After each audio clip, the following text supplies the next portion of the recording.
볼견자 살펴보도록 할게요. 아직 이 책으로는 나오지 않았지만요. 이 원고에서 34번째 이로 되어 있는 볼견자예요.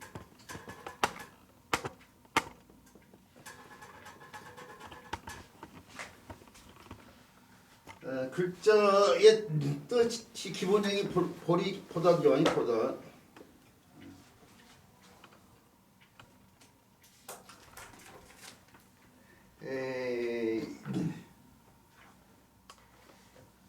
사람이 세상을 살아가면서요. 세상을 살아가면서 흔히 얘기 가운데요. 뭐 모르는 게 약이라고 하지만은 아는 게 힘이 아니에요. 아는 것이 힘의 세상이죠. 근데 뭔가를 알기 위해서는요.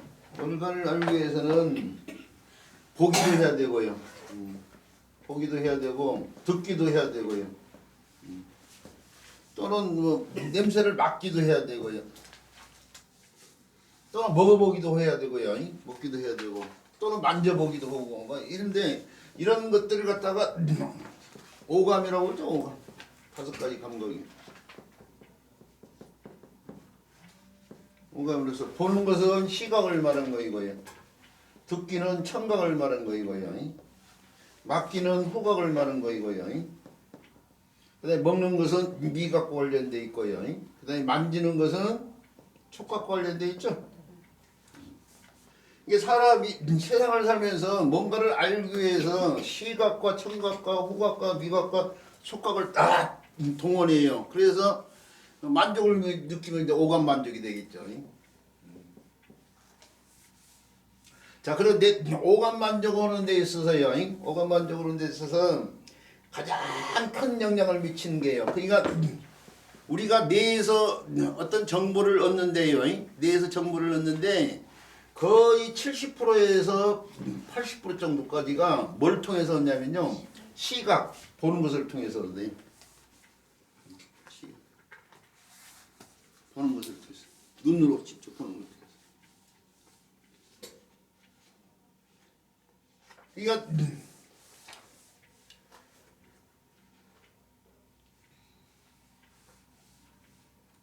그래서 그 뇌에서 얻는 정보를 시각을 통해서 얻는데 그게 이제 눈이 필요한 거 아니야? 보려면 눈이 필요한 거 아니야? 눈이? 한자에서 있죠. 보다와 관련된 뜻의 글자가 굉장히 많아요. 듣다나 맞다나 먹다나 만지다의 뜻을 지닌 글자보다도 보다의 뜻을 갖고 있는 글자가 굉장히 많다니까요. 그 보다의 뜻을 갖고 있는 글자로서 어떤 글자가 있냐면 볼간자가 있어요. 볼간자. 자세히 들여다보는 거. 볼간자가 있고 또 보는데요. 보는데 위에서 아래로 내려다보는 거예요. 그걸 볼감이라고 그러죠. 볼감자가 있고 또는 아래에서 위로 들여다보는 것을 갖다가 볼첨이라고 그러죠. 첨성대할 때 쓴 글자. 이건 조감도 올 때 쓴 글자고요. 볼첨자. 사람이 땅에서 하늘의 별을 보고 위에서 만든 게 첨성대 아니요? 그때 쓰이는 첨자죠. 볼첨자. 볼첨자가 있고 또 보는데 멀리 내다본다고 해서 볼초자가 있죠. 조망하다 할 때 쓴 글자. 볼초자.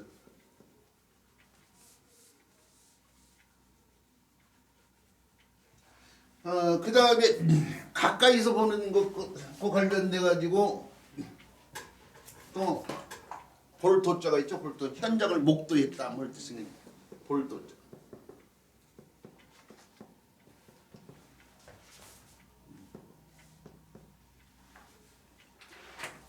자, 그런데 거기에 보이는 글자들이 보다의 뜻을 지닌 글자들이 볼견자부터 시작해 가지고 볼간자, 볼감자, 볼첨자, 볼도자, 볼초자, 볼도자 전부 다 무슨 자를 쓰고 있냐면은 눈목자를 쓰고 있어요.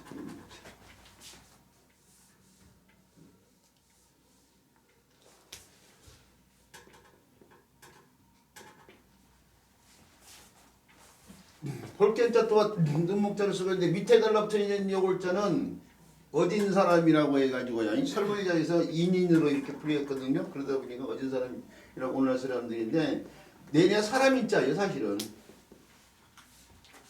근데 이 글자 설명할 때 눈목자 밑에 사람이 있는 그러면 이렇게 생각할 수 있잖아요. 이렇게 이렇게. 그래서 사람이라는 명칭을 쓰면 안 되니까 사람들이 사람인 자하고 구분을 위해서 어진을 앞에다 붙였는데 내냐 요골자나 요골자예요. 지금 보면 아까 잘 안 나오죠. 그래야 안 그래요? 이게 올려놓은 거 골라놓은 건데 그걸 또 잘 나오는 식으로 골라버려. 사람 형상에서 이렇게 쓰기도 하고 이걸 이렇게 해서 이렇게도 쓰지만 이렇게도 쓰이지. 이것은 단독체로 쓰이거나 또는 글자에서 머리 부분에 쓰일 때요. 끼알끼자 머리 부분이나 그럴 때 쓰이고 요것은 글자에서 왼쪽에 쓰일 때의 경우죠. 근데 요 글자는 글자에서 아랫부분에 쓰일 때죠. 마등자 이런 데서 보듯이. 사람의 자를 각기 달리 쓴 것뿐이에요 사실은. 근데 요것과 요것을 구분하기 위해서 이건 어진을 갖다가 붙여서 어진 사람이 있는 것뿐인데 내니야 이 글자의 이체자예요. 이체자. 다른 형태 같지만은 다른 몸체로 표현된 글자이다 이거 이체자.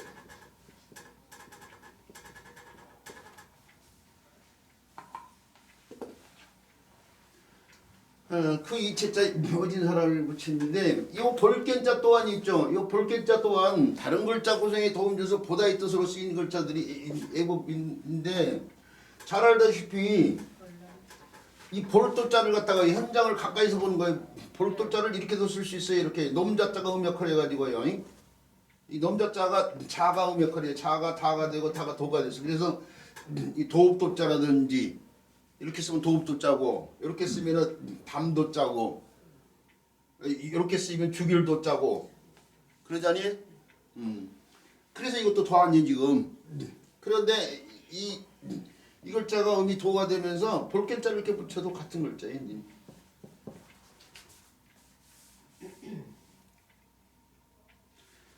그러니까 눈목자 대신에 볼견자를 쓰는데 이 볼견자를 쓰는데 이 글자가 달랍트가 보다의 뜻으로 쓰인 글자가 보이시자가 있고요. 이게 아닙니다.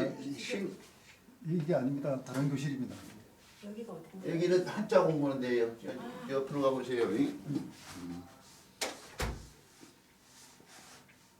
우리 쉬어가면서 수업을 하고 지금 물 잡고 두드리는 모양이에요. 시청자 할 때 시각을 쓰라든지 저 양반 그렇지 않아도 이렇게 해가지고 이거 볼감이란 글자인데 감이 람으로 바뀌면서 이렇게 쓰면은 볼람자가 되죠. 열람하다 뭐 할 때 쓴 글자. 그 다음에 또 보다란 뜻으로 이렇게 써도 볼권자니 이게 관광객일 때 이게 황새관이라는 글자가 몇개면에서 이 글자에서 볼권자 관광객.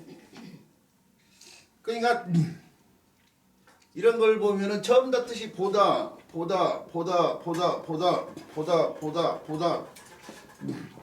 이렇게 되는데 어떤 것은 눈목자가 어떤 것은 볼견자가 쓰이는데 이 글자 자체도 보다.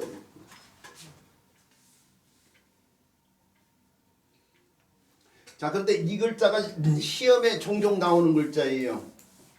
보다, 발견, 뭐 견학 그럴 때 쓰이는 글자인데 시험에 종종 나오는데 이유가 있어요. 시험에 자주 나오는 것은 뭐 쓰임이 독특하거나 또는 뭐 음이 두 개이거나 또는 글자체가 다른 글자하고 뭐 많이 헷갈리거나 뭐 이런 것들이요. 시험을 낸 사람들이 내고 싶어하는 글자들이 있어요. 그 글자들이 다른 글자하고 혼동을 많이 할 수 있는 글자이거나 아니면 그 글자 자체가 독특하게 쓰여지는 글자이거나 또는 뭐 그 글자가 음이 여러 개 있거나 뭐 이런 경우에 문제를 내고 싶어 한다고요. 저도 국가공인 시험에 출제위원이었잖아요. 그래서 제가 직접 문제를 냈는데 저도 그렇게 해서 냈어요 문제를. 자, 근데 이걸 그러니까 시험에 종종 나오는 이유는 뭐 때문에 그러냐면요. 의미 두 개이기 때문에 그래요. 의미 두 개이기 때문에. 그래서 우리 선생님들이요. 우리 선생님 7페이지 맨 위에 보면은 이 글자의 문제가 나오는데 그 문제 보면은 36번은 아련 때문에 문제가 나왔잖아요. 37번도 아련 때문에만 나왔어. 그러죠? 뭐 이제 그 38번은 이제 불자 이게 나타나는 자를 갖다가 임금왕자로 잘못한 불자 공부 제대로 아는 사람들 그런 사람들 이제 임금왕자로 생각하고 있으니까 뭐 그런 문제가 나온 것 같은데 예? 답 없어요. 이거 공부하면 다 알 수 있어요. 답은 교재 속에 들어 있어요. 네. 그게 답이에요 지금. 예. 어쨌든 간에 거기에 교재도 보면은 볼전자 대신에 현이라는 의미 있다니까요. 알현에 이게 아래를 알자예요. 아래를 알자에다가 볼긴자를 썼지만 이때는 현을 익힌다니까요. 보는데 아랫사람이 윗사람을 본다는 것은 보다가 아니고 뵙는 거예요. 그래서 뵙다라는 뜻으로 쓸 때는 현이에요. 현. 윗사람이 아랫사람은 보는 것이지만 아랫사람은 윗사람을 보는 것이 아니고 뵙는 것이기 때문에 뵙다라는 뜻으로 쓸 때는 음을 약간 바뀌어서 견이 현으로 바뀌었어요. 이 아련이라는 말이 아랫사람이 윗사람을 보는데 이제 옛날로 들어가면 군주시대로 들어가면 신하가 임금을 뵙는 걸 아련한다고 그래.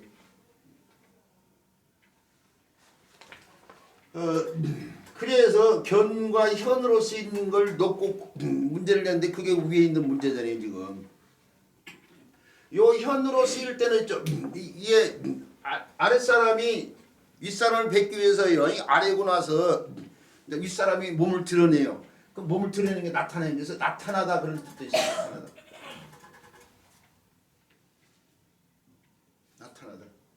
나타나다 할 때도 이게 현으로 이렇게 나타나다 할 텐데 이 벨현자로 쓰이는 말은 아래에 있지만 나타나다는 뜻으로 시험에 많이 나온 것이 뭐냐면은 독서배편 의자예인이에요. 독서배편 의자. 이게 시험에 많이 나오거든 또 이것도. 읽어요. 독서 옛날에도 했어요 이거요. 백편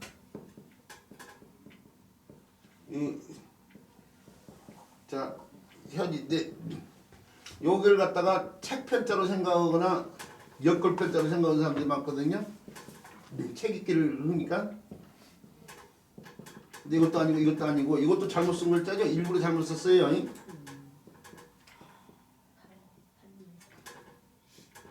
일부러 우리 선생님한테 머릿속에 큰 자극이 되라고 잘못 써놓고 고쳐준 거예요.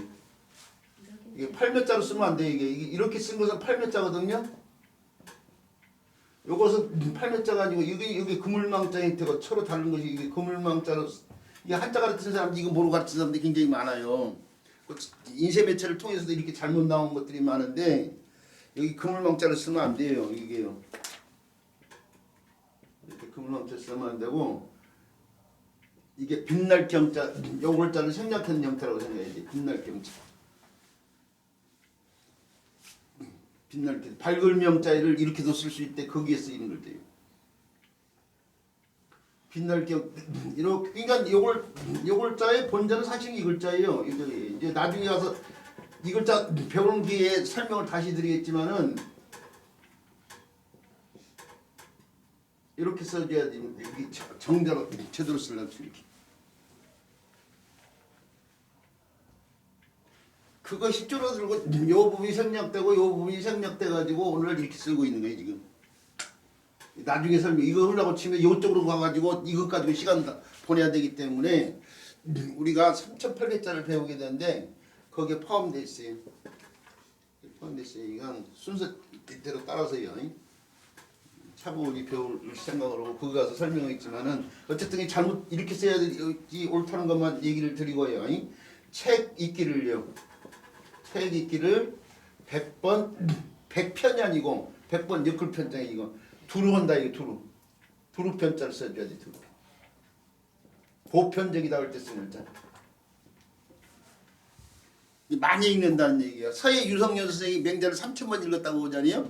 그럴 때 이 물리가 트있다는 게 책 한 권을 보고 많이 읽다 보면 거기서 물리가 트이면 다른 책을 봐도 이제 쉽게 이제 물리가 이미 트였기 때문에 다른 책도 쉽게 이해가 되는 거죠. 이게 오를 자라고 많이 하지만 오른 뜻 관련돼서 오를 의라고 많이 하지만 오른 뜻 관련돼서 뜻을 자가 되기도 해. 뜻을 자. 이 뜻은 이게 오른 뜻이겠죠. 오른 뜻이 이게 스스로 갖다가 저절로예요. 저절로 나타난다. 현. 시험에 문제를 내고 싶은 것들이 많아요. 제가 취재위원이라고 했잖아요. 이거 옳으냐 그러냐를 놓고 이것도 문제 내고 싶만 하고 요걸 놓고 요것이나 요것이라고 생각하는 사람들이 굉장히 많더라니까요. 책과 관련돼서 이 두 개가 책과 관련된 글자니까 책과 관련된 글자로 생각하는 사람들이 많은데 이것도 아니고 또 이것도 옳다란 뜻으로만 알는 사람들이 많은데 뜻이란 뜻으로 새겨지고 이것도 스스로가 아니고 저절로고 이것도 또 의미 바뀌었고 문제화 시키고 싶은 것들이 굉장히 이 말 속에 많이 있고 이 말 자체가 또 굉장히 소중한 말이고 그래서 시험이 자주 나오는 거예요 지금. 근데 어쨌든 간에 지금 이걸 지금 설명하고 있는 것은 볼견자가 보다는 뜻 위에 뵙다라는 뜻이나 나타나다는 뜻으로 쓸 때는 현으로 익히는데 그 현으로 익히는 글자로서 대표적인 글자 시험이 많이 나오는 거 들어서 설명해 본 거예요. 자 그런 글자가 바로 볼견자라는 걸 알고 있어요. 자 그리고 요 글자가 이제 음역하는 글자도 살펴보는데요. 요 글자가 음역하는 글자를 살펴보는데 여기에 나타나다의 뜻을 갖다가 이럴 때는 현으로 익히는데 이 현자 나타낼 때는 후대예요. 요 글자를 빌어다 쓰고 있다니까 이게 임금왕자가 아니고 구슬이 실에 꿰져 있는 걸 간략화해 놓은 글자 아니에요? 구슬자 고문자 옛날에 이렇게 표현됐단 말이에요. 그걸 이렇게 해서 임금왕자처럼 썼는데 이게 진짜 임금왕자는 이렇게 쓰는 글자 아니에요? 요거가 요것이 구분이 쉽지 않단 말이에요. 이게 크게 썼으니까 구분이 되지만은 그래서 요 글자하고 구분을 해서 점을 찍어서 단독체로 쓸 때는 점을 찍어서 오늘날 이렇게 쓰고 있지만은 이게 구슬옥자 원래 글자예요. 불굴주자라는 글자에다가 요 글자를 집어넣는 순간 이게 임금왕자가 아니고 구슬옥자이기 때문에 이게 뜻이 구슬주자가 되잖아요. 여의주 할 때 쓴 글자. 여기 쓰인 글자가 여기도 쓰이게 된 거예요.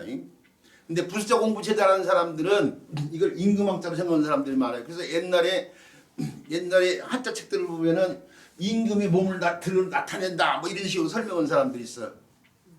그런 사람도 있었어요 옛날에 엉터리 설명들. 근데 그런 글자가 아니라는 걸 그래서 문제를 낸 거예요. 이 글자 부수자가 임금왕자가 아니고 구슬옥자라는 거. 자, 요 나타내는 자가 하여튼간 대신하고 있는데 구슬을 갖다가 다듬어서 고운 결과 빛깔을 드러내게 한다, 나타나게 한다고 해서 나타내는 자예요. 그 다음에 이렇게 해가지고 이렇게 쓰이는 글자도 현으로 현으로 익히죠. 우리 책에 우리 교재에 보면 두 번째 고개인데 산에 있는 고개예요. 고개. 이게 지명이 많이 쓰여요. 사실은 어휘보다는 그렇죠. 아현동 남현동의 현자가 이 글자예요. 우리 선생님 잘 알고 계시는데 어떤 지명에 현자가 들어가면은 그건 현자가 고개일 가능성이 있고 거기에는 고개가 하나 있다고 생각하면 돼. 아현동, 남현동 이런 데가 다 고개가 있기 때문에 붙여진 얘기예요. 우리 책에는 지금 교재에는 황토현이 있는데 황토현도 고개인데 이것은 이제 국사책에 국사 공부 많이 하신 분들은 이제 알고 있는 어인데 이게 뭐 관련된 동학혁명과 관련됐어요. 동학혁명이 어디서 일어났어요? 저 고부라는 고을에서 일어났어요. 고부라는 고을에서 일어났는데 그 고부에서 관군들하고 싸운 장소가 황토현이에요. 황토현 싸움. 그래서 국사 공부하는 사람들은 국사책을 통해서 이 황토현이라는 용어를 들어보게 되는 상황이죠. 또는 이제 운영궁은 저 흥선대원군이 머물렀던 집을 말한 거죠.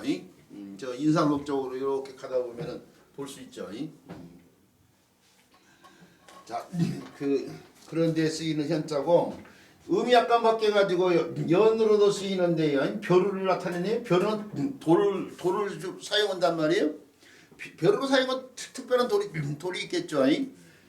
그런 돌 때문에 돌석자를 써서 이렇게 쓰는데 연적이라든지 문방사우를 지필무견 또는 지필연목 뭐 이런 식으로 얘기할 때 그때 쓰는 연자가 버리겠지.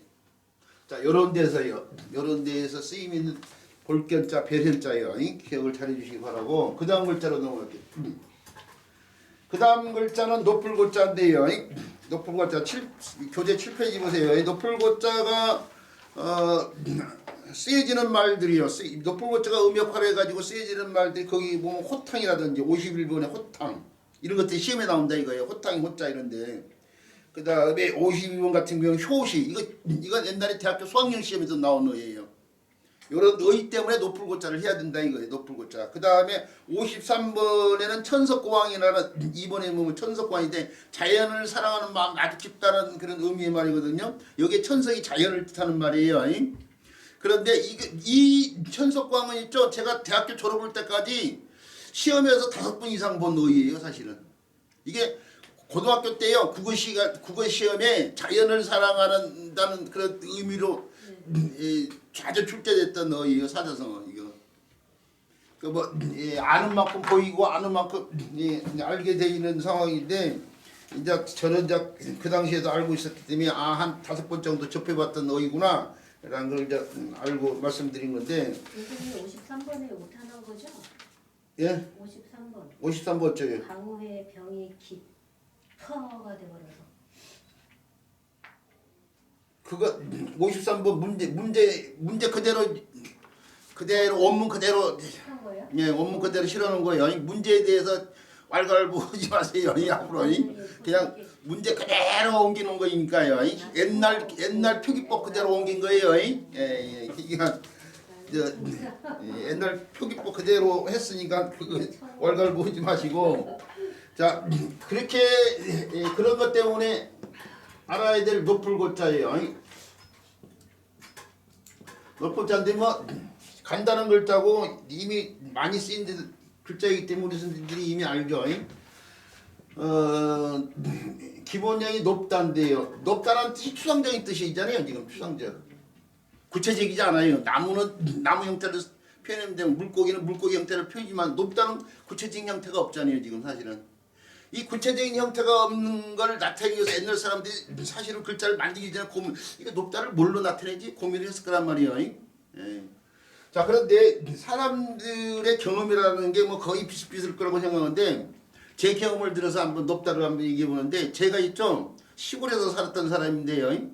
서울을 뭐 아주 어렸을 때는 수학여행을 온 적이 있는데 이제 그때는 서울역을 가보지 못했는데 서울역을 맨 처음에 올라와가지고 서울역에서 딱 내려가서 맨 처음 막닥들이 건물이 있었는데 그 건물을 보고 높다 그랬어요. 서울 높은데 이렇게 생겼어요. 그 건물이 뭐냐면은 대우빌딩이었어요. 대우빌딩 서울역 앞에. 그 당시에는 교보빌딩하고 대우빌딩이 우리나라에서 최고 큰 높은 건물이었어요. 그러니까 대우빌딩으로서 높은데 그랬단 말이에요. 그러니까 저 같은 경우는 1970년대 말경에 이제 그런 경험을 해본 적이 있는데 아주 옛날 사람들이요. 아주 옛날 사람들은 높다는 상황을 어떤 상황에서 인지를 했을 거냐 이거예요. 근데 아주 옛날 사람들이 소원이 뭐냐면 옛날 조선시대 사람들 소원이 형편된 사람은 금강산 구경이지만 일반 백성들은 나라님 보는 거예요. 나라님. 그 나라님 보는 그게 관광이라는 말이 그 나라님 보는 것과 관련된 말이에요. 이게요. 관광이. 빛광자인데 빛이 나는 사람이 누구냐면 임금이에요. 임금. 서울의 문물을 구경하는 사람. 서울 구경한다는 것은 임금 구경한다는 얘기야. 나라님을 한번 뵙는 거. 그 옛날 사람들이 그래서 서울에 올라오면은 임금님이 사는 궁궐로 가야 될 거 아니야. 임금을 보려면. 근데 궁궐 안은 못 들어가야 되네요. 그럼 맨 처음에 아까 무슨 대우빌딩을 제가 맞닥뜨렸다고 했죠. 이 사람들이 최고 먼저 맞닥뜨린 건 뭐냐면 궁성의 문이요. 궁성의 문. 그러니까 조선시대 같으면은 정궁이 경복궁인가 경복궁의 문. 경복 들어가는 문이 뭐예요? 그렇죠. 광화문이잖아요. 광화문. 백성들을 갖다가 빛나게 해주는 그런 문이다 이거예요. 교화시켜가지고. 요즘에 광화문과 관련된 뉴스 많이 나오잖아요. 월대. 그렇죠. 월대 때문에 나오잖아요. 예, 월대가 월견대에서 줄임말이에요. 월견, 이 볼견자. 달을 보기 위해 높은 대다 이거예요.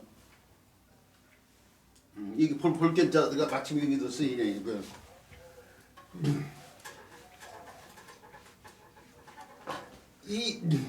이 노풀꽃자가 지금 월대 얘기도 했지만은 이 광화문 같은 그런 건물이 이게 노풀꽃자를 갖다가 설문자에서 뭐라고 풀이를 했냐면요. 이 대자를 써서요.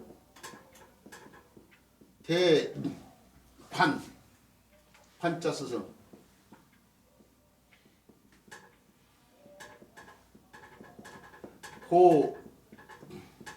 고지형이라고 써요. 노풀골자에 대해서 설문자에서 했는데 여기 대가 누대를 말한 거예요. 누대를 말한 거이고 이게 관이 뭐냐면은 관각을 말한 거예요. 관각. 보기 위해서 정치 같은 걸 보기 위해서 또는 경기 같은 걸 하기 위해서 전화 누각이에요. 이것도 이게 관각인데 이걸 달리 보면은 그러니까 우리가 흔히 대관은 생소하단 말이에요. 그 대관에 대가 누대되고 그다음에 관이 관각이 되니까 요 두 개를 합치면 뭐예요? 누각이죠. 누각을 뜻하는 말이에요. 누각을 뜻하는 말.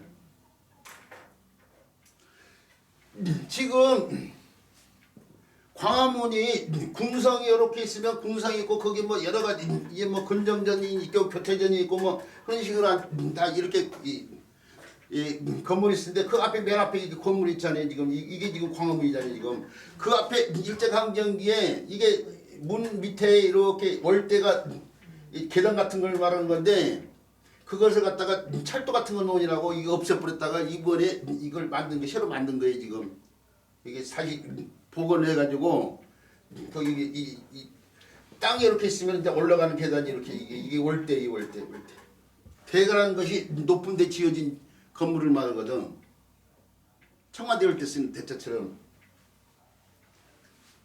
그러니까 누가로서 높은 형태를 갖다가 본떴다 그렇게 표현했어요. 누각과 같은 높은 형태를 갖다가 표현했다.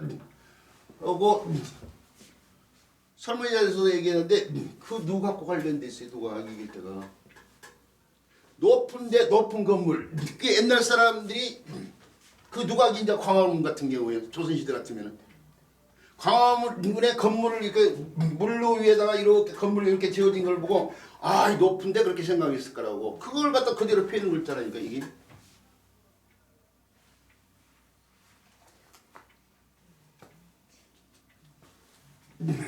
고대 광실을 때 쓰이는 고자잖아요. 이게 대자하고도 관련이 됐잖아요. 지금 대자를 갖다가 저 장영실이 추구기를 만들었다고 했잖아요. 추구가 제일 축이다가 비의 양을 재기 위한 거이고 그게 추구기 기자가 뭐예요? 그릇 기자요. 물을 담는 그릇 기자 추구기.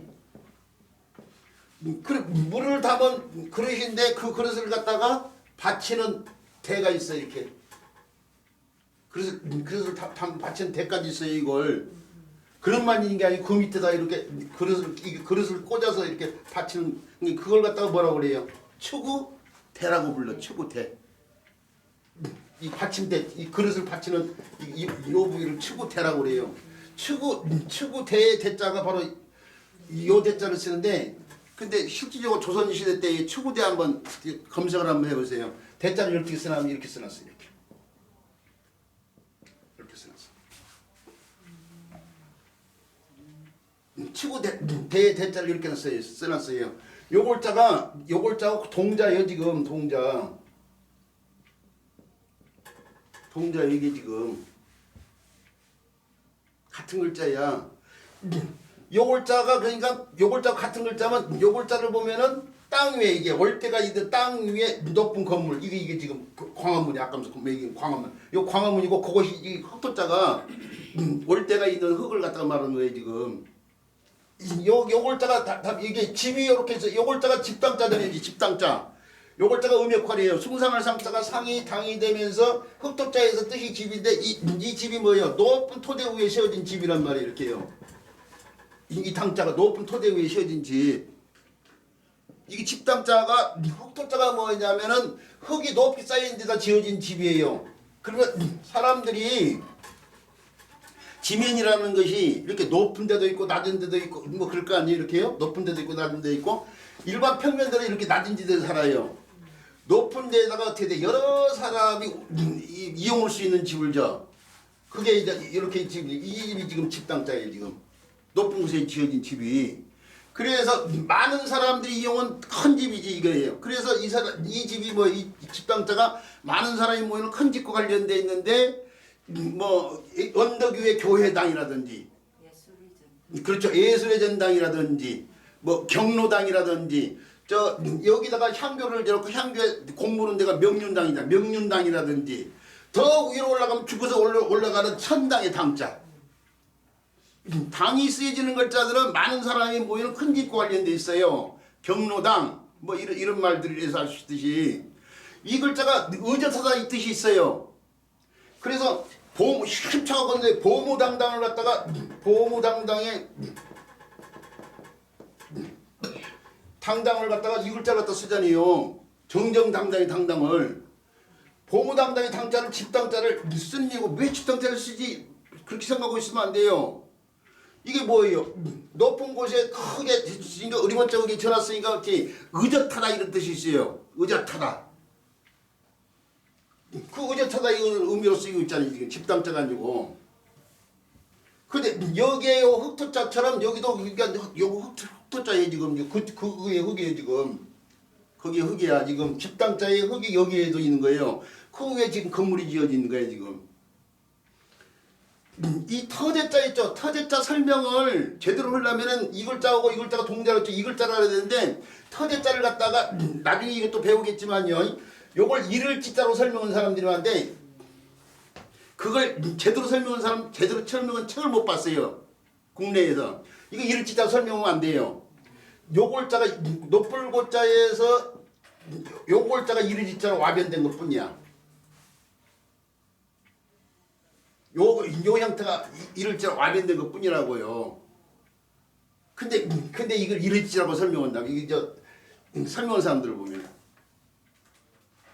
그냥 흑도자하고 여기 요 상태가 이렇게 바뀌었다고 생각해야 돼, 이렇게. 나중에 이제 설명하겠지만요.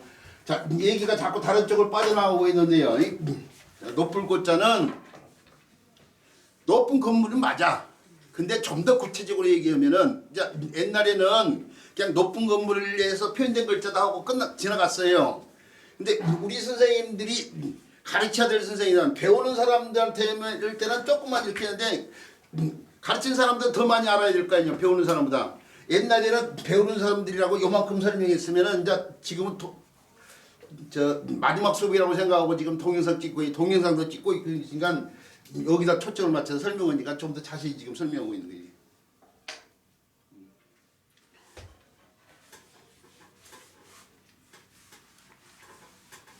그러니까 이 부숫자 수업을 부숫자 수업을 갖다가 한 3,000명 정도 들은 것 같은데 그분들 다 제기하고 싶어드리고 싶은 거 이것 때문에 이런 것 때문에 그런 거예요 사실은.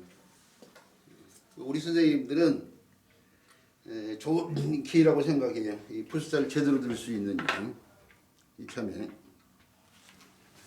자, 그래서 이 고층 빌딩이 고대왕실할 때 쓰이는 글자. 이 고층 빌딩의 기준이 어떻게 되는 줄 알아요? 50층 이상. 50층 이상. 그 다음에 120m. 우리나라 건축법에 의해서 나 가만히 있어봐. 기억을 잘못 하고 있나? 이거 하도 오래전에 기억해놨던 걸 다시 얘기하려고 하니까. 근데 120층 하는데 200층, 200m 이상이 되면 초고층 빌딩으로 바뀌어요. 그래서 초고층 빌딩으로 바뀌면은 이게 뭐 비상시에 대표할 수 있는 공간도 마련하고 지진 같은 거 대비도 해서 특별하게 더 시설을 해야 되기 때문에 시설비가 더 많이 들어가니까 사람들이 49층까지만 줘. 넘어가면은 초고층 빌딩에서 시설 자체를 달리해야 되고 그러면서 어떻게 비용이 많이 들어간단 말이에요. 그러니까 49층까지 이렇게 짓는 49층이 많아 고층 빌딩에. 이유가 바로 거기에 있어요. 건축법에 따라서 다른 적용을 받거든. 근데 이제 옛날 같은 경우는 이제 이렇게까지 높을지는 못하고 2층 이상이요. 2층 이상 3층으로 이렇게 되면 높다고 본 거죠. 자, 이 노풀고자에 대한 설명을 여기까지만 하고요. 여기까지만 하고 요 글자가 쓰여지는 말들이요. 뭐 거기에 보면은 뭐 고견, 고수, 뭐 고저, 파고 이런 말들인데 파고는 높이라는 명사 형태로 쓰이고 있어요. 물결의 높이. 그러니까 이 높다가 높이, 명사 형태로 높이 뭐 이런 말이에요. 물가고 뭐 이럴 때 쓰이는 것은 명사 형태죠. 그 다음에 어획구도 높이하고 관련된 건데요. 뭐 고답적 이런 말들이 무슨 말인지 모르는 사람들이 많은데 이 속세의 상대가 되는 말이에요. 높은 곳을 걷는다. 이게 속세를 떠나서 이 의식세가 더 높은 쪽에 있는 걸 갖다가 말하는 거예요. 그래서 높을 곳자에다 발불답자를 쓰잖아요. 속세를 초월하는 그런 의식을 말하는 것과 관련이 있고요. 그다음에 고냉지도 이렇게 해요. 고냉지라는 말도 이 고냉지로 안 써야 될 걸 고냉지로 이렇게 쓴 사람들이 많아요. 그러니까 이렇게 쓰는 사람들은 고 플러스 냉 이게 찰랭자 아니에요. 찰랭자. 찰랭자인데 냉이 냉으로 익히는 것은 우리말에서 두음법칙이 적용됐을 때만 그러니까 맨 앞에 나오는데 그리고 고 빼고 냉지에다가 앞에다 고를 붙인 말로 생각하기 때문에 고냉지라고 쓴 거예요. 이렇게 쓴 사람들은 냉지에다가 고를 붙인 말로 생각하기 때문에 이렇게 쓰는데 사실은 있죠. 높이 올라가면 올라갈수록 온도가 떨어져. 그러니까 높으면 차기 때문에 고랭 플러스 지야. 높이 올라가면 추워지기 때문에 고랭 플러스 지지 고 플러스 냉지가 아니야. 전행지 이게 이렇게 되면 전행지라는 말도 있었는데 전행지라는 말은 없잖아요. 그러잖아요. 그러니까 요 말이 잘못됐다는 게 거기서 드러나는 거야. 높이 올라가면 온도가 0.6도, 0.7도 이렇게 떨어진단 말이에요. 100m씩 올라갈수록. 그래서 높으면 추워지니까 고랭 자체가 하나의 말이야. 근데 이제 그것이 지대하고 관련됐기 때문에 딴 거 관련됐기 때문에 지를 붙인 거란 말이야. 그래서 고랭지 배추 이렇게 해야 되는데 고냉지 배추 고냉지 배추 한단 말이야. 이거 시험에 많이 나와. 그래서 이게 그러면 고냉지에서 바뀌어서 고랭지가 된 게 아니라 그렇지. normal 배추만 이것이 잘못된 말이라니까. 고랭지로 써야 된다. 이거 고랭지. 이거 구시험에 많이 나와. 바뀐 거 아니에요. 말 자체 구성이 고랭 플러스 지로서 보는 그대로 갖다 써야 돼. 두음법칙이 저기 적용된 게 이 고랭이 하나의 말이야.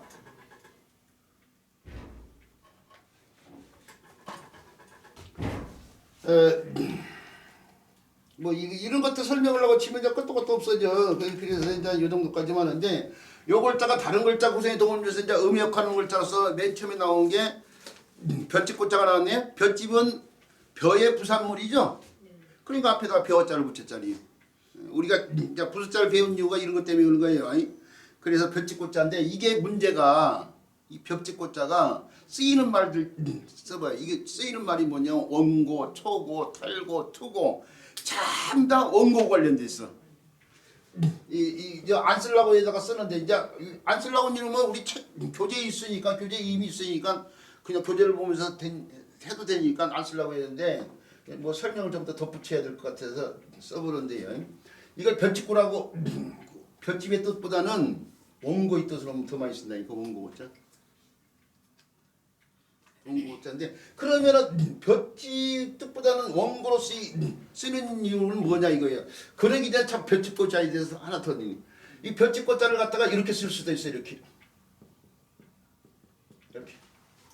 좌우를 상하로 바꿔서 상하로 이렇게 바꿔서 그러니까 우리가 봉오리 봉자를 이렇게도 쓰고 이렇게도 쓰잖아요. 좌우로 쓰다가 상하로 이렇게요. 그러잖아요. 그러니까 이것도 좌우고 상하가 이렇게 서로 교환이 된 거 이렇게. 이거 볏짚 고자예요. 그래서 이것도 볏짚 고자인데 조금 전에 볏짚이 원고라는 뜻으로 많이 쓴다고 했죠. 이게 이제 이것자도 원고로 많이 쓰이는 거죠. 그러니까 이 원고 고자 원고로 써라 이거예요. 볏짚을 나타내는 글자는 그래 나는 좀 더 분명하게 내 집을 짓고 살겠다 해가지고 볏짚 풀로 보는 거죠. 벼가 풀의 일종이니까 풀이면 무슨 자를 붙여야 돼요? 초들을 붙여야 되죠? 초들을 붙여서 이렇게 볏짚구가 새롭게 쓰이기도 하고 또는 옛날 사람들은 글자가 비슷한 게 서로 빌었었는데 이게 마를꼬라는 글자 이게 마를꼬 마를꼬자하고 이 글자가 비슷하다 보니까 마를꼬자로 이렇게 쓰기도 해요. 이렇게.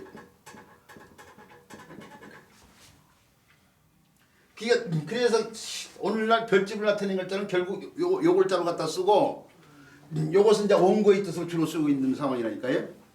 요 글자가 들어가서 쓰이는 말이 볏짚 옛날 볏짚으로 모자를 만들었어요. 그 보리 볏짚 죄송합니다. 볏짚처럼 생긴 보리대라고 해야 되나? 보리대 같은 걸로 만든 그래서 맥고 모자 할 때 쓰는 고자가 이 글자예요. 그걸로 돗자리 같은 것도 엮었어요. 이게 이제 보리대 같은 걸로 이렇게 엮었어요. 지푸라기로 돗자리로 이렇게 멍석 같은 거 지푸라기를 꼬아가지고 그걸로 엮어서 멍석 같은 거 했잖아요. 그 멍석에서 재를 갖다 기다린 걸 석고대제한다고 그러죠. 석고대제의 고자를 이 글자를 쓴 이유가 바로 요의 볏짚의 뜻으로 주로 쓰이고 있기 때문에 그런 거. 이건 이제 주로 원고의 뜻으로 쓰이는데 왜 볏짚이 원고가 됐냐 이거예요. 조금 전에 원고를 갖다가 이렇게 쓴단 말이에요. 이렇게요. 원고를 갖다가 한자로 쓰면 이렇게 쓰는데 옛날 사람들이 원고를 누가 쓰냐면요. 원고 쓴 사람들 오늘날은 소설가들 뭐 시인들 이런 사람 원고를 쓰지만 옛날에는 나란 일 기록을 사람들 이런 사람들이 원고를 써. 그렇죠. 나란히 실록 같은 걸 쓰는 사람들이 사관이잖아요. 사관이 막 임금의 행동이라든지요. 임금의 말 같은 걸 막 쓴단 말이에요. 이게 사관들은 그런 말까지 있잖아요. 임금이 사초에 자기 행동이나 말이 기록되는 걸 알고 있기 때문에 임금이 그런다고 사관한테 내가 사냥 나갔다는 걸 기록하지 말라고 이렇게 얘기를 해요. 근데 임금이 사냥 나가지 말라는 것까지 얘기했다는 걸 또 그렇게 여기다 기록을 해. 그 정도로 사관들이 기록한다고. 그런데 그 사관들이 막 기록할 때 임금이 행동 빨리 적어야 된단 말이에요. 빨리 적어야 되니까 그렇죠. 초서로 적어요. 그래서 사관이 적은 기록물을 원고가 되는 기록물을 갖다가 사초라고 하는데 사초의 초자가 풀초자예요. 우리가 이게 맨 처음에 사초가 맨 처음에 쓰이는 원고이기 때문에 맨 처음에 쓰이는 원고를 갖다가 뭐라고 그래요? 초고라고 그러죠. 초고. 초고를 한자로 쓰라고 하면은 처음 초자로 생각해가지고 원고 고자를 써서요. 초고를 이렇게 쓰는 사람들이 있어요. 이렇게요. 처음 초자가 아니에요. 사초의 초자예요. 초자. 초고. 초고 한자로 쓰면은 풀초자 써야 돼요. 그게 초서로 써야지 원고다 이거예요. 초고가. 이게 사관들이 임금의 말이나 행동을 빨리 적어야 되니까 막 흘려 쓴단 말이에요. 그게 이제 흘려 쓰는 글자가 초서체 아니에요. 근데 그래서 어떻게 돼요? 그 초고의 글자를 보면은 볏짚이 막 흩어진 것처럼 보여. 볏짚이 막 흩어진 것처럼 보이기 때문에 이게 이 볏짚고 그 원고의 뜻으로 이렇게 쓰이고 있는 게 지금. 왜 사람들이 이걸 볏짚고 하는데도 불구하고 원고의 뜻으로 많이 쓰는데 왜 볏짚이 원고가 되는지를 설명을 해줘야 될 거 아니에요. 서로 관계를 갖다가요. 어떤 유기적인 관계를 맺고 있는지. 자, 그래서요. 그래서 원고고자하고 볏짚고자가 저 쑥고자 밑으로 잘못 들어가 있어요. 이거 교정을 봤어요. 교정을 봐서 볏짚고자 밑으로 옮겼어요. 이 교정 보기 전에 원고를 마침 출고를 해가지고 보다 보니까 우리 선생님들이 실제 원고고 좀 약간 다른 부분을 보고 있는 거예요. 그 다음에 기름고자예요. 높을 고자 밑에 들어가 있는 것이 고기 육자가 변화된 육달월이에요. 그게 뜻이 고기와 관련되는데 고기의 기름이 적당히 들어서 고기가 맛있을 거 아니에요. 우리가 마블링이라는 것이 고기살 사이에 기름이 적당히 들어가는 것이 마블링 아니에요. 그런데 이 기름고자가 쓰여지는 말로서 우리가 꼭 현장에서 설명할 때에 이 기름고자가 들어가서 쓰이는 말로서 꼭 설명을 하고 치면은 요즘 아이들은 잘 뭐 고개를 끄덕일 수 없겠지만은 고약이요 고약. 고약이 나중에 연고가 되고 더 편하기 위해서 그 연고를 약간 묻혀가지고 테이프에다 맞는 게 반창고인데 반창고의 고자가 이 기름고자고 연고의 고자가 바로 이 기름고자예요.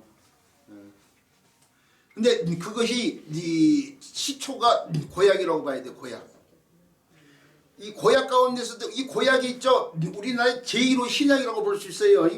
우리나라 사람들이 만든 고약이 제1호 신약인데 그게 이제 이명래 고약. 우리 저하고 연배가 비슷한다는데 저도 어려서 몇 번 내용을 해본 사람인데 이명래 고약이 우리나라의 신약이라고 볼 수 있어요. 왜 그러냐면은 옛날 사람들이 병을 고치려면 한약을 사용했어. 한약. 그러다가 양약에 처방이 들어가서 만든 약이 이명래 고약이에요. 서양 사람들이 만든 그런 처방을 집어해가지고 만든 최초의 약이라고 봐야 돼요. 이게요. 그 이명래 고약이 그 일본 사람들도 감탄할 정도로 옛날 효과가 있었던 약이라고 하는데 그 이명래 고약이 떠오르게 하는 글자가 바로 이 글자 아니에요 지금. 어쨌든 간에 뭐 이명래 고약이 잘 모르시는 분들은 어쩔 수 없고요. 병익고학이나 천석고학이 이게 자연을 사랑하는 마음이 깊을 때 쓰는 말이라고 있어요. 그 다음에 나무 목자가 달라붙으면 나무가 말랐다 해서 마를 고자인데요. 고목할 때 쓰이는 고자인데 고목의 고자는 이렇게 해가지고 이렇게 해서 쓰지만은 이렇게 해가지고 이렇게 예고자로 바꿔서 쓰기도 해요. 이것도 마를 고자예요. 예고자를 써도 상관없다는 거 알아두시고요. 그 다음에 두드릴 고자가 나왔네요. 두드릴 고자는 손에 책지를 들고 다그친다는 칠복자를 붙였죠. 칠복자를 붙여서 고는 고자, 높을 고자가 고는 고인데 치듯이 두드린다고 해서 두드릴 고자인데 이 두드릴 고자가 잘 알다시피요. 잘 알다시피 시험에 많이 나는 어휘가 하나가 있어요. 그 어휘가 전거가 있어요. 전거가 있는데 그 가도라는 당나라 시대 때의 스님이에요. 스님. 이 스님이 나중에 이제 환속을 했는데 한유가 당송팔대가까지 한 사람이에요. 이 사람이과 관련돼 가지고 뭐 행착기를 맡고 시를 지으려고 하는데 그 시 속에 들어가 있는 숭초라면 숭태우라면 해가지고요. 숭고우라면 뭐 해가지고 뭐 그런 어휘를 갖다가 이 고자를 쓸지 요골자를 쓸지를 놓고 고민하다가 그런 거 아니에요 지금? 이 한유의 앞길 벽제길을 막았어요. 벽제를 행하고 있는데 그 길을 막았다니까요. 그러면서 나오는데 이게 이제 얘기하려고 좀 길어지고 이전에도 계속해서 수업을 해오고 그래서요. 요 내용에 대해서 우리 선생님 가운데는 얘기해주기 바라는 선생님 계시지만은 글자 하나를 놓고 오랫동안 할 수가 없고 이거 찾아보세요. 태고를 찾아보면 찾아봐야 또 더 기억이 남아요. 제가 얘기한 것보다. 요 글자가 흔히 밀태 해가지고 의미 두 개인 글자인데 태로는 잘 쓰이지 않아요. 대부분 추로 써요. 추진, 추대, 추천 뭐 이럴 때 이 글자를 갖다 쓰는데 이 글자가 쓰이지만 전부 추로 읽는데 유일하게 요걸 이 선생님 말로 요 글자만 태로 익히는 글자라고 생각해야 돼. 태고. 축으로 읽으면 안 되는 거 있죠. 태고인데 이 태고가 의미가 있는 말인데 오늘날도 글 쓰는 사람들이 마지막에 글을 다듬는 행위를 갖다가 태고라고 한단 말이에요. 이게 가도가 그런 행위를 하다가 한여오고 상황이 전개됐지만은 자 글을 마지막에 다듬는 행위를 태고라고 하는데 태를 쓸지 고를 쓸지를 놓고 고민을 했던 상황이 있고 관련돼 있어요. 근데 이때는 추가 아니고 태로 읽는다는 사실. 그래서 시험이 많이 나와요. 그리고 또 그 문장을 마지막에 가다 두면 행이라는 의미가 있기 때문에도 나오고 또 한요고 가도고의 사연 때문에도 나오고.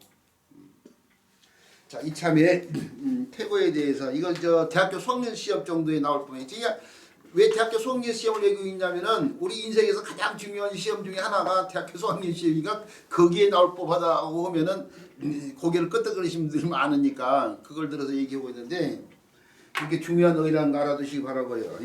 그 다음에 음이 약간 바뀌어가지고요. 고가 호가 되면서요. 기역자가 희역자로 바뀌면 앞에서부터 계속 나왔죠. 실이 달라붙었네. 실이 달라붙었는데 실이 누에꽃이 실이에요. 누에꽃이에서 뽑아낸 실. 그 명주실이죠. 명주실로 짠 옷감을 명주라고 하죠. 그 명주 호자인데 누에꽃이에서 맞벌어 나온 실은 실이 어떻게 돼요? 색깔이 하얗죠? 그래서 이게 힐호라고 돼요. 힐호. 명주호, 힐호라고 하는데 이 글자가 알아둬야 될 이유가 거기 보면은 호의 현상이라는 말이 나오는데 여기에 은은 윗옷을 말하고 상은 아래 옷을 말하죠. 그러니까 흰 윗옷과 검은 여자를 썼으니까 검은 치마를 말하는 거예요. 흰 저고리와 검은 치마. 글자 그대로 피우면 그렇게 되죠. 근데 이게 어떤 짐승의 비유가 돼서 쓰이고 있어요. 그것이 이제 시험이 나와요. 호의 현상. 그게 짐승이 뭐냐? 몸체는 하얀데 꼬리가 새는 꼬리라고 하면 안 돼. 참 꽁지. 꽁지가 껌따 이거죠. 학이요 학. 학을 비운 때 쓰이지는 사자성어예요. 그래서 그 점까지 기억을 해줘야 되고요. 그것 때문에 시험이 나오는 거예요 지금. 그 다음에 호경호자는 그것도 교정을 보기 전이라고 하니까 왜 국계를 썼는지 가만히 생각해도 이해가 안 가는데 냄비로 고치세요. 냄비. 이게 호경호자가 세금자를 쓰고 있는데 쇠고치로 만든 냄비에 관련돼 있고 호경호자가 천문에 대해서는 온기라고 풀렸어요. 온기. 따뜻한 호자. 따뜻한 그릇. 음식을 따뜻하게 해주는 그릇이다 이거예요. 온기야라고 풀이졌어요. 온기야로 설문해자에서. 근데 이게 지명으로 쓰이고 있잖아요. 지명. 호경이라는 것이 호경의 내년 호자를 그 글자를 내다 쓴 데다가 경자가 서울경자란 말이에요. 이게. 그러니까 한 도읍조 관련이 되는데 주나라의 무왕이 수도로 삼았던 고을이에요. 이게요. 주나라의 무왕이 수도로 삼고 주나라가 서주 동주로 이렇게 나눠지잖아요. 주나라가 서주하고 동주로 이렇게 나눠진단 말이에요. 서주의 수도가 오늘날의 서안을 말하는데 호경이고 그 다음에 동주의 수도가 낙양이에요. 낙양. 이 서주가 동주로 바뀌면서 저 중국의 폭군 그러면은 걸쭉걸쭉 해가지고요. 한나라의 거랑과 은나라의 주왕이 폭군인데 주나라의 폭군이 한 사람이 있어요. 그게 이제 유왕인데 유왕이 서주 마지막이 서주 시대의 마지막이야. 이제 걸주가 뭐예요? 두 여인과 연결됐잖아요. 달기 오고 말이 오고 이렇게요.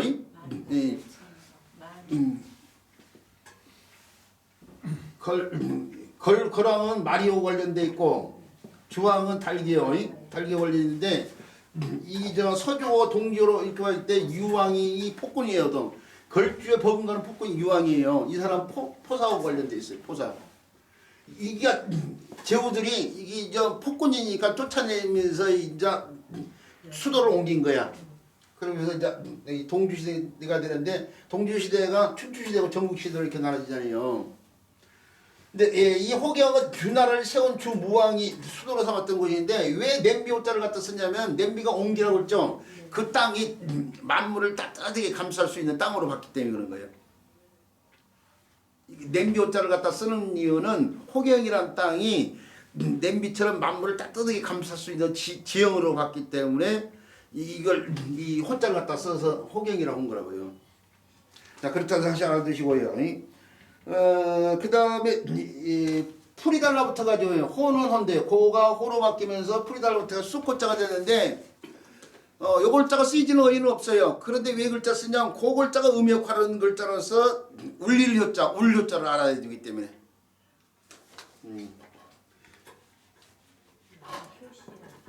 높을 고자가 호가 되면서 풀이 달라붙어가 초두가 풀 걸렸는데 쑥이 됐어요. 쑥. 근데 요 글자를 알아야만이 나중에 이 글자에다 이 글자가 달라붙은 글자가 울릴효 울효자인데 요것이 대학교 아까 수학력 시험인데 대학교 수학력 시험이 실질적으로 나왔던 거예요. 효시로. 효시라는 거예요. 우는 화살. 이게 옛날에 오늘날은 뭐 정부화 사회라고 해가지고 문명이 발달되어 있으니까 쉽게 서로 소통이 가능하지만 옛날에는 소통이 쉽지가 않았어요. 이게 특히 소통을 원활하게 해야 될 상황이 언제냐면은 동시에 행동을 해야 될 군사들이요. 군사들이 쭉 진을 치고 있어요. 그 진이 장사진이나 같은 것을 치고 있어요. 그러면 뱀처럼 이렇게 길게 치고 있는데 저기 왔을 때 동시에 행동을 해야 되는데 이게 가운데 최고 책임자가 명령을 내리면 전달을 내지 너무 시간이 걸려가지고 동시에 행동하는데 어려움이 있어을 그래서 동시에 행동을 위해서 이 장수가 군사들한테 미리 약속해놓고 우는 화살을 쏴요. 우는 화살. 이게 효시가 이제 이 구자가 추가되면서 이 멈춰가지고 쏙호자가 효로 바뀌어요. 그래서 울효자가 되는데 효시가 우는 화살이요. 달리 명적이라고 돼요. 명적. 울명자에다가 이 관역 저 뭐죠? 화살 촉적자. 화살 촉적. 이 화살 촉적자거든. 명적. 명적. 명적이라고도 하고 또 잘안 쓰면 향전. 울릴 향자. 음향을 뜻해. 울릴 향자에다가 화살전자 써가지고 이게 화살전자 전통을 뜻쓴 글자예요. 신기전을 뜻쓴 글자 향전이라고도 하고. 효시하고 통하는 말이 그래서 명적 향전인데 이것도 시험에 나와요. 그래서 알아둬야 돼요. 다른 말로 바뀌면 남상이죠. 이게 처음 시작을 뜻하는 말인데 남상, 권여 뭐 이런 말고 통하고 이게 남상, 권여, 효시, 향전, 명적 이런 것들이 다 시험에 나오는 용어들이에요.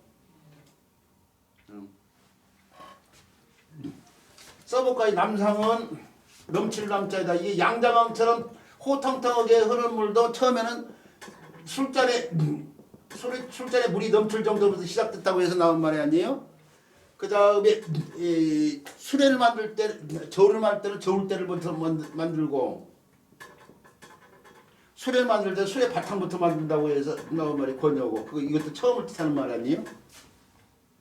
남상, 권여, 효시 처음을 뜻하는 말이고 그 효시하고 또 같은 말이 향전, 명적이에요. 명적. 이런데 쓰여지는데 제가 계속해서 드리는 말이잖아요. 한자가 더 중요한 게 한자어라니까요. 시험에 자주 나오는 이런 한자들은 신경을 써서 기억을 해주시기 바라고요. 그 다음에 이제 잔토로자예요. 털 관련되어 있으니까 높을 고자가 음역을 해가지고 고가 여기서처럼요. 효시 울효자처럼 이것도 아니 죄송합니다. 높을 고자가 호가 되면서요. 잔털 관련된데 털과 털은 문자를 이렇게 붙여야 되는데 이게 위에서 아래로 너무 길어요. 반개장터를 유지하기 위해서 글자 일부를 생략해서 오늘날 이렇게 쓰고 있는 거죠. 이렇게요. 이 글자 본자라고 생각하셔야 돼요. 고가 효가 되면서 털은 문자에서 잔털이 짜요. 잔털인데 잔털이 조그맣단 말이에요. 그래서 조금 그런 뜻이 있어요. 조금. 그래서 나는 조금 더 너를 용납하지 못한다고 하는데 그 조그만 털을 언제 많이 볼 수 있냐면 가을날 닭장이 같은 데 가보면은 털갈이, 닭도 털갈이 해야 돼요. 사람이 월동 준비하기 위해서 오늘날 사람들은 더 늦지만 옛날에 막 김장하고 그런 게 월동 준비를 하는 거 아니에요. 그런 것처럼 닭들도 겨울을 나기 위해서 털갈이를 한단 말이에요. 가을에. 그러면 가을날 닭장 같은 데면 조그만 털들이 많아요. 그걸 추호라고 그래. 추호. 가을 주자로 써 추호. 나는 추호도 너를 용납 못한다. 그것이 조금의 뜻이 된 것이 바로 이거예요. 지금 또 조그만 차이를 갖다가 호리지차 그러잖아요. 그럴 때 쓰이는 호자가 바로 이 글자예요. 추호나 호리지차가 시험이 자주 나와요. 자 집중하세요. 어차피 오는 공부니까 어차피 공부 시간에만이라도 집중을 해주시기 바라고요. 그 다음에 호거로자예요. 호거로자를 해야 되는데 이 호거로자가 사실은 돼지 시자를 더 썼잖아요. 지금 노뿔고자의 생략된 때 대지 시자를 썼는데 이 대지의 특징이 여러 가지가 있겠지만은 이 저 털이 뻣뻣해요. 그 뻣뻣한 것이 정도가 심으면 날카롭다고 해요. 봐야겠죠. 저 산에 사는 멧돼지 생각 같은 것이에요. 비계도 털 가운데 뻣뻣하고 그 뻣뻣한 것이 더 심으면 날카롭다고 봐야 되는데 실질적으로 털 가운데 날카로운 털로 덮여져 있는 짐승이 있어요. 그게 중국 남방 지역에서나 볼 수 있는 짐승인데 한자가 문화를 담고 있는데 우리가 코끼리 성자가 코끼리를 보고 만들어진 글자인 것처럼 이것도 있었기 때문에 만들어진 거라면 그게 호저예요. 호저. 이게 우리가 호저호자예요. 호저호자. 호저를 갖다가 한자로 쓰면 요 글자에다가 저자가 바로 이 일자예요. 이 글자. 저팔계할 때 쓴 저자. 멧돼지 저자. 멧돼지 자 오늘날 이 글자로 더 많이 쓰고 있지만 이렇게 같은 글자인데 여기 돼지 자가 여기 돼지예요 지금. 호전한 짐승이요. 호전한 짐승. 오늘날도 볼 수 있어요. 그러니까 제가 이제 한자 교육을 이렇게 하다 보니까 한자 관련되면 관심을 갖는단 말이에요. 그러니까 식물 같은 데 가면은 팥배나무를 보고 어디서 팥배나무가 열매가 팥처럼 붉고 백꽃을 핀단 말이야. 그 필 때 가서 이렇게 들여다봐요. 꽃 필 때. 아, 백꽃처럼 생겼구나. 열매 핀다면 아, 팥처럼 생겼구나. 그러면서 들여다본 거예요. 그러니까 한자와 교육은 식물에 가면 한자 가운데 나무 관련된 글자가 많으니까. 그런데 동물원에 가면 어떻게 돼요? 동물에도 관심 있잖아요. 한 번에 동물원에 우연히 갔는데 우리 선생님들하고 갔어요. 가서 저 바람 쐬러 이렇게 봄나들이 하면서 호저를 일부러 찾아갔다니까요. 호저를 일부러 찾아가는데 찾아가서 보니까 눈앞에서 이제 직접 본 거죠. 건드리지 마세요 이렇게 써놨어 그거다. 사람들이 호저가 이렇게 손을 닿으면은 손을 닿을 수도 있었던 거야. 그러니까 누가 그거 건드려가지고 쏘여가지고 병원에 실려간다고 그러니까 저 과천 동물원의 호저 칸에다가 손대지 마세요 이렇게 써놨더라니까요. 호저 동물이 그 날카로운 털이기 때문에 그런 거 아니에요. 그래서 이게 날카롭다. 남자 날카롭다면 뛰어나다고 볼 수 있어요. 뛰어난 인물이 뭐예요? 호걸이에요. 그래서 호걸업자라고 한 거예요. 자, 우리 선생님들도 이런 글자 때문이라도요. 호기간에 동물에 뭐 천주들하고 가면은 호저를 관심 있게 좀 보고 오시기 바라고요. 요 호걸어자가 다른 글자 구성에 도움을 주면서 의미 역할하는 글자가 두 글자가 있는데 흑도자가 달라붙어 있고 삼수명이 달라붙는데 뜻이 똑같아요. 뜻이 똑같은데 그 뜻이 뭐냐면 해자예요. 해자를 한자로 쓰면은 지경해자예요. 지경해자에 뜻없는 전미사 글자 아들 자자 글자 자자를 쓰는 경우도 있지만 아들 자자 쓰는데 이 아들 자자가 뜻없는 전미사로 쓰이는 글자에 모자, 의자, 탁자 뭐 할 때 쓰이는 자자가 바로 이 아들 자자 쓰는데 그때 뜻이 없거든. 머리 쓰는 모자에 아들 자자 쓰고 있지만은 그게 아들하고 상관없잖아요. 의자, 탁자 할 때 자자도 마찬가지지만은. 그냥 지경이에요. 지경인데 이게 지경해자인데요. 지경이라는 게 땅 자에 경계할 때 쓰는 지경경자들이에요 지금. 그러죠? 이 어떤 땅에 이렇게 쓰면 그 구분을 하는 게 땅의 경계. 이게 뭐냐면은 여기가 공간이 능이 있거나 원이 있거나 묘가 있거나 또는 성이 있거나 그것과 구분이 되는 곳을 말하는 거예요 이게 지금. 주로 능, 원, 묘 또는 궁궐도 마찬가지고 또는 성도 마찬가지고 그 경계, 성의 경계, 궁궐의 경계. 그러니까 우리 선생님들 궁궐에도 이것이 있어요. 지경이 이제 해자가 있는데 그 해자에는 이 주로 물이 흐르고 이렇게 돼 있어요. 이건 땅만 파는 거 이거. 궁궐에 가면 물이 흐르고 다리가 하나 있는데 그걸 금천교 그런단 말이에요. 금천교. 금할 금자. 함부로 들어오지 말아요. 금. 사람을 금하는 내가 흐르는 다리인데 거기에 세워진 다리이기 때문에 다리교자를 이렇게 쓰는 거죠. 이렇게. 금천교. 금천교가 저 왕릉 같은 데 가도 있어요. 왕릉 같은 데 있고 저 경복궁에도 금천교 있어요. 이제 그런 데 놓여진 건데 거기가 경계고 경계를 함부로 못 들어오기 위해서 어떻게 돼? 이렇게 땅을 판단 말이에요. 파요. 경계에다가. 땅만 파놓으면은 이 글자고 그냥 물을 채워요. 여기다가. 물을 채우니 이제 이 글자인데 이게 이 아까 무슨 성이라고 했지만 성하고 경계가 되는데 이게 땅을 파려면 저기 이렇게 어떻게 해요? 쳐들어다 이게 파는 구덩이 속을 들어갔다 나와야 된단 말이에요. 그리고 이게 성곽이 이렇게 쌓여 있을 거 아니에요, 이렇게 성이 쌓여 있으면은 이 해자역 그러니까 이 궁성에다 파는 게 높이가 높아져. 이게 이 점이 여기 해자를 파는 순간 성곽의 높이가 해자가 없으면 이 높이가 이렇게 되다가 파면은 높이가 더 아래로 내려갈 거 아니에요. 성의 높이가 올라지고 그리고 뭐예요? 이게 내려갔다 올라오면서 굽튼 행동으로 하니까 위에서 성곽 위에서 공격이 좋고. 근데 물이 있으면 더 쉬워. 흡적흡적해 보고 있을 때 이제 공격 없다니까. 우리가 금성탕제라는 말 있잖아요. 금으로 누른 성과 끓일 탕자를 쓴 못인데 이 해자가 못이야. 물이 차 있는 못. 그 탕지가 뭐냐? 전쟁터에는 실질적으로 이게 끓인 물을 갖다가 안여자들이 성 안에 있는 아이들이 물을 끓여가지고 여기다 부어가지고 어떻게 돼요? 끓인 물을 집어넣으면 어떻게 해요? 그게 스멀스멀 거기서 수증기가 올라오고 그러면 더 잘 안 보일 거 아니에요. 그게 더 완벽한 해자가 되는 거죠. 금성탕지의 탕지가 해자예요, 해자 지금. 근데 그걸 물이 안 채웠을 때는 흑토자만 쓰고 물을 채웠을 때는 삼수면을 쓰는데 이게 차모 올 때 쓴 거, 방공 올 때 쓴 글자야. 차모 방공 올 때 쓰이는 흑토자를 붙일 때 차모 방공어요. 차모나 방공에다 물 안 집어있잖아. 차모 방공 올 때 쓰이고 요건 이제 물이 채워진 건데 우리 이 주변에 성 주변에 해자를 직접 못 봤다고 하는 사람들인데 그게 이제 자연의 내를 그대로 활용한 거예요. 행주산성 밑에 해자는 한강이 한강. 수원성도 마찬가지. 수원성 가보면은 거기 물길이 하나가 있단 말이에요. 그게 이 해자 노릇을 하고 있는 거예요. 근데 이것은 이제 호주 올 때 쓰인 글자예요.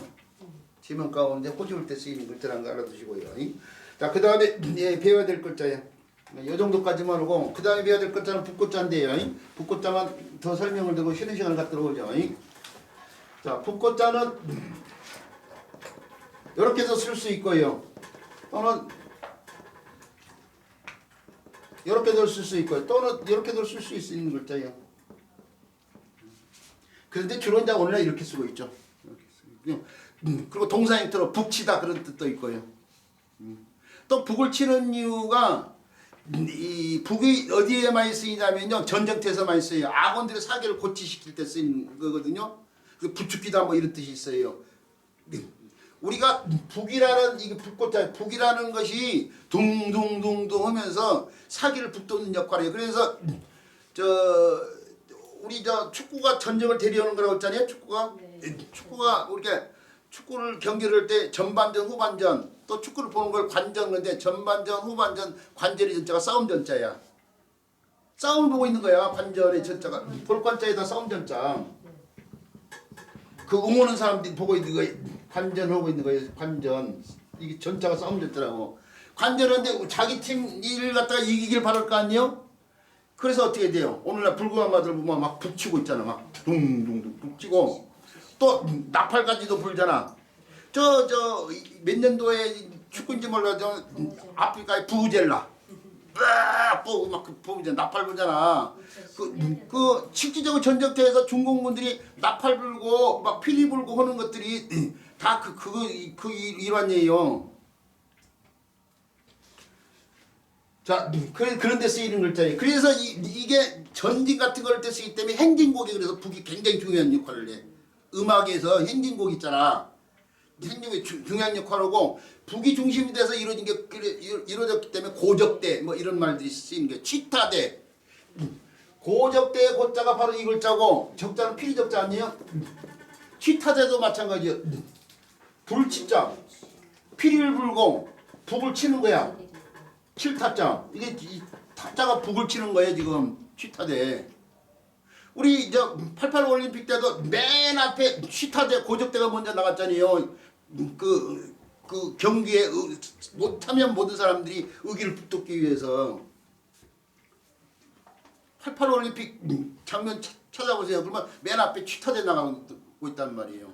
노란 원등 같은 거 있고. 근데 그런 거 한자를 아는 사람들은 거기를 금방 꺼낸다. 그런 걸 보고 그런 장면을 보고 왜 그것이 그 부분에 거기서 그렇게 앞서 나가고 있는지 이런 것들 다 알고 이렇게 다 들여다보고 있는데 모르는 사람은 그냥 그런 거 없다고 보고 있어. 되돌아가면 또 잊어버리고. 알아야 보인다니까 알아야. 자, 근데 이 북고자예요. 북고자 이제 오늘날 이제 주로 쓰이는 요골자만 놓고 보면은 요골자가 두 개의 자소로 이렇게 나눠져 있어요. 이렇게 나눠지는데 이게 자고 이것은 지탱할 지자가 아니고 그것의 형태로 보는 게 더 온당해요. 자, 요골자가 이런 거예요. 북에 몸체가 있고 받침대가 이렇게 있고 북의 장식이 이렇게 표현되는데 그걸 그대로 펴는 거나 마찬가지야. 어려울 것 없어요. 북에 몸체가 있고 받침대가 있고 북의 장식이 이렇게 있어요. 장식. 그걸 그대로 펴냈어요. 그 다음에 이것은 손에 북채 같은 걸 이렇게 들고 있는데 요 글자가 각골문 같은 데 보면요. 요 글자가 오늘날 이렇게 쓰고 있는데요. 이렇게 쓰고 있는데 고문자를 들어서 보면 최초에는 사람이 손이요. 이렇게요. 손이 이렇게 있는데 뭉툭한 북채를 이렇게 들고 있는 형태로 쓰이다가 나중에 어떻게 되냐면은 뭉툭한 손이 이렇게 되는데 북채 밑에 장식물이 이렇게 추가가 돼. 장식물이. 북채에다가 뭐 꽃을 같은 이게 뭉퉁한 밑에 이게 장식물이 추가된다니까 뭐 끈 같은 거. 그런데 후대로 오면서 또 위에 뭉퉁한 부분은 없어지고 장식이 된 부분은 손만 이렇게 나오는데 그것이 이렇게 바뀌는데 이렇게. 이해가 되죠? 왜 오늘날 지탱할 지자대로 쓰고 있냐면은 원래는 손에 뭉퉁한 끝이 뭉퉁한 자루를 갖다가 북채를 들고 있는 형태인데 그 북채의 형태에 나중에 장식물이 달랐고 또 시간이 지나면서 상형성을 잃어버린 거 있는 거예요 지금. 뭉툭한 형태는 빼고 요 형태만 남아가지고 그걸 쟁여된 형태라니까. 근데 최초의 글자는 보면은 손에 북채를 두고 치고 있는 거예요 지금. 거기서 나온 글자 북고자고 요 글자만 따로 얘기할 때는 뭐냐 세워놓은 악기주라고 이 세워놓은 악기주. 이 북이라는 게 세워서 다루는 악기라고 봤기 때문에 옛날 사람들이 이게 세워놓은 노타에 놓은 악기란 뜻으로 풀이를 했어요. 그래서 이게 세워놓은 악기주자예요.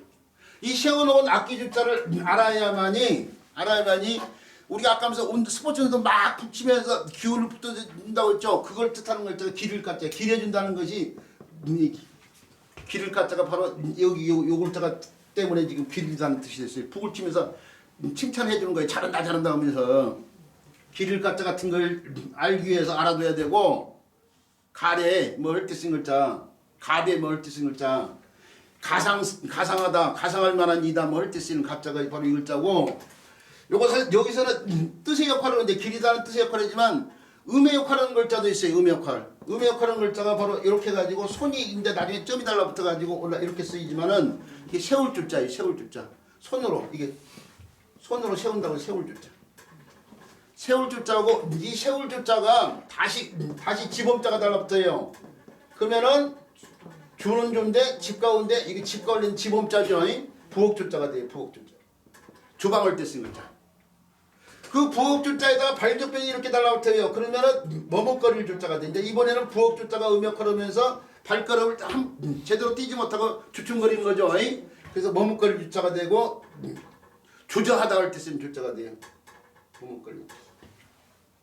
또는 음이 약간 바뀌어가지고 수로 쓰이에요. 수. 요 글자가 주가 아니고 수로 이렇게 바뀌었는데 나무를 나타내요. 그래서 나무 목자를 붙여요. 가로수 올 때 쓰는 숫자. 자, 요런 글자, 부엌 줄자나 나무 숫자를 알기 위해서 세울 줄자를 알고 세울 줄자를 알기 위해서는 세워놓은 악기 줄자를 알아야 되는데 세워놓은 악기 줄자는 북고자에서 세워놓은 북을 갖다 펴는 글자라는 걸 알고 있어요. 자, 쉬는 시간을 갖고요. 이어지는 글자 살펴보도록 할게요.